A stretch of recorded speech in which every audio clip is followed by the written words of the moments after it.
ઓમ શ્રી પરમાત્મને નમઃ. શ્રીમદ ભગવદ્ ગીતાના ચોથા અધ્યાયનું મહાત્મય. શ્રી ભગવાન કહે છે, હે પ્રિયા, હવે હું ચોથા અધ્યાયનું મહાત્મય જણાવું છું, સાંભળો. ભાગીરથીના તટે વારાણસી નામની એક નગરી છે.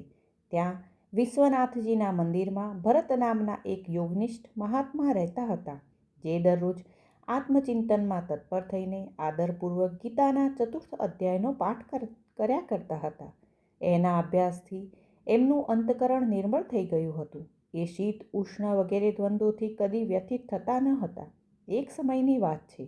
એ તપોવન નગરના સીમાડે રહેતા દેવતાઓના દર્શન કરવાની ઈચ્છાથી ભ્રમણ કરતાં કરતાં નગરની બહાર નીકળી ગયા.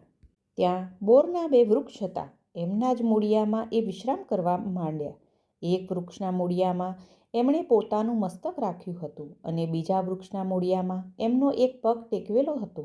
થોડીવાર પછી જ્યારે એ તપસ્વી ચાલ્યા ગયા, ત્યારે એ બોરના એ બંને વૃક્ષો 5-6 દિવસની અંદર સુકાઈ ગયા. એમના પાંદડા અને ડાળીઓ પણ રહ્યા નહીં.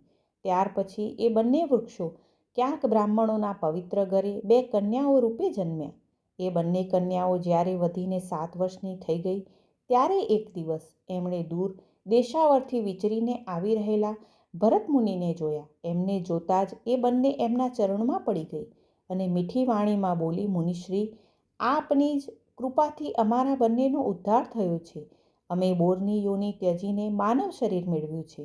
એ બંનેના આમ કહેતા મુનિને ઘણું વિસ્મય થયું. એમણે પૂછ્યું, પુત્રીઓ, મેં ક્યારે અને કયા સાધનથી તમને મુક્ત કરી હતી? સાથે સાથે એ પણ જણાવો કે તમે બોરના વૃક્ષ થયા એમાં શું કારણ હતું? કારણ કે આ બાબતમાં હું કશુંય જાણતો નથી. ત્યારે એ કન્યાઓ પહેલાં પોતાના બોર થઈ જવાનું કારણ જણાવતી બોલી, મુનિશ્રી, ગોદાવરી નદીના તટે છિન્નપાપ નામનું એક ઉત્તમ તીર્થ છે, જે મનુષ્યોને પુણ્ય પ્રદાન કરનારું છે. એ પાવનતાની ચરમ સીમાએ પહોંચ્યું છે. એ તીર્થમાં સત્યતપા નામના એક તપસ્વી ઘણી કઠોર તપસ્યા કરી રહ્યા હતા. એ ગ્રીષ્મ ઋતુમાં પ્રજ્વલિત અગ્નિ વચ્ચે બેસતા હતા. વર્ષાકાળમાં જળની ધારાઓથી એમના મસ્તકના વાળ સદા ભીંજાયેલા રહેતા હતા તથા શીત ઋતુમાં જળમાં નિવાસ કરવાને કારણે એમના શરીરના રૂવાટા ઊભા રહેતા હતા. એ બહાર ભીતરથી સદા શુદ્ધ રહેતા, સમયાનુસાર તપસ્યા કરતા તથા મન અને ઇન્દ્રિયોને સંયમમાં રાખી પરમ શાંતિ પામીને આત્મામાં જ રમણ કરતા હતા. એ પોતાની વિદ્વતા વડે જેવું વ્યાખ્યાન કરતા હતા, એને સાંભળવા માટે સાક્ષાત બ્રહ્માજી પણ દરરોજ એમની પાસે ઉપસ્થિત થતા અને પ્રશ્ન કરતા હતા. બ્રહ્માજીની સામે એમને સંકોચ રહેતો ન હતો, માટે એમના આવવા છતાં પણ એ સદાય તપસ્યામાં મગ્ન રહેતા હતા. પરમાત્માના ધ્યાનમાં નિરંતર જોડાયેલા રહેવાના કારણે એમની તપસ્યા સદા વધતી રહેતી હતી. સત્યતપાએ જીવન મુક્ત જેવા જાણીને ઇન્દ્રને પોતાના સમૃદ્ધિશાળી પદ વિશે કંઈક ભય લાગ્યું.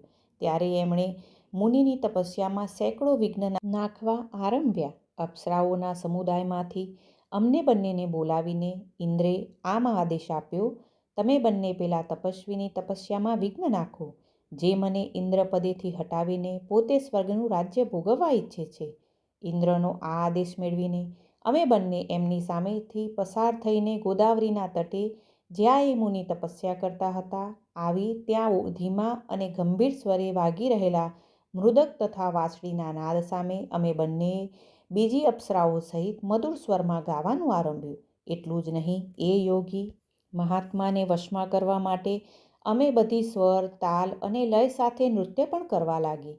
વચ્ચે વચ્ચે થોડાક પાલવ ખસી જવાથી એમને અમારી છાતી પણ દેખાઈ જતી હતી. અમારી બંને જણીની ઉન્મત્ત ગતિ કામભાવનું ઉદ્દીપન કરનારી હતી, પરંતુ એ ગતિએ એ નિર્વિકાર ચિત્તના મહાત્માના મનમાં ક્રોધનો સંચાર કરી દીધો. ત્યારે એમણે હાથેથી જળ છોડીને અમને બંનેને ક્રોધપૂર્વક શાપ આપ્યો, અરી બંને જણીઓ, તમે બંને ગંગાજીના તટે બોરના વૃક્ષ થઈ જાઓ. આ સાંભળીને અમે બંનેએ ઘણા વિનય સાથે કહ્યું, મહાત્મન, અમે બંને પરાધીન હતી, માટે અમારા દ્વારા જે દુષ્કર્મ થઈ ગયું છે એને આપ ક્ષમા કરી દો. આમ કહીને અમે મુનિને પ્રસન્ન કરી લીધા. ત્યારે એ પવિત્ર ચિત્તના મુનિએ અમારા શાપમાંથી ઉગરવાની અવધિ નક્કી કરતાં કહ્યું, ભરત મુનિના આગમન સુધી જ તમારા પર આ શાપ રહેશે. ત્યાર પછી તમારા બંનેનો મૃત્યુલોકમાં જન્મ થશે અને પૂર્વજન્મની શ્રુતિ તાજી રહેશે. મુનિશ્રી, જે સમયે અમે બંને બોરના વૃક્ષરૂપે ઊભી હતી તે સમયે આપે અમારી નજીક આવીને ગીતાના 4th અધ્યાયનો જપ કરતાં કરતાં અમારો ઉદ્ધાર કર્યો હતો. માટે અમે બંને આપને પ્રણામ કરીએ છીએ. આપે માત્ર શાપમાંથી જ નહીં, આ ભયાનક સંસારમાંથી પણ ગીતાના 4th અધ્યાયના પાઠથી અમને મુક્ત કરી દીધી.